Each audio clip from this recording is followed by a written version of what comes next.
السلام علیکم و رحمت الله و برکاته. دوستان و برادران عزیز، با خاطر ماه شریف رمضان خواستیم که یک عکس دیگه میده کنیم.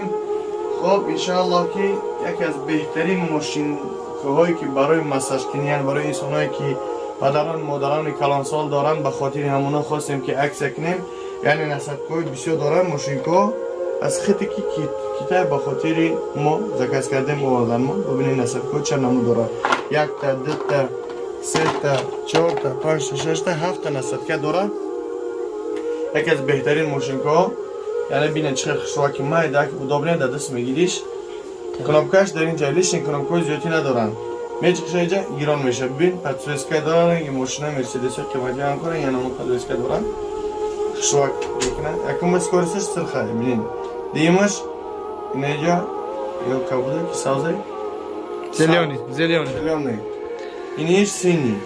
خب خلاصه نه یکمش واسه سازه. اگر کم که سخت زیر کنی پدرش هم خیلی سخت میشه. انسانی که پدر در استمرار پشت در میکنه، رگ میکشن، هوا در میکنه، بسیار بعد راه میگرده که اصلا بیکار بعد یک خواب میمیسون یک کار میده خونه میشه کار رفتن ده انشالله که میبری هم خون سرکولیسش خوب میشه، هم انشالله که درد پا دور میشه، هم با راحت انشالله که خواب میره. خدا این حرکتی ما شما نیم باشه. این جای ملایمیش یعنی دستش میرس کویستش سستر میشه، جای ملایمی رست چون که نی یعنی گیری اطراف سینه ها و هر جایی که مخلوطانه. یعنی به خاطر ما شریف رمضان خودستون خیز کرده کنیم. اینا دو صدی و هستن باز ایناش در یعنی مایدتر خورتر 2000 یعنی اسپید کنین کلی چیستاش اگرانی چی نه نه بخداده کلی چیستاش اگرانی چی نیاش 2000 به خاطر ما شریف رمضان. هر کس که با حجامه کنه برای اونهاست که کم میشه. نیاش کم کک مایدتره. ایناش 2000 نه از من نشان بدم انشاءالله تا آخر ویدیو تمام شد بعد یارو برسونه. ایش ایجا زیرت میگیریش کم کک دیگه نموده.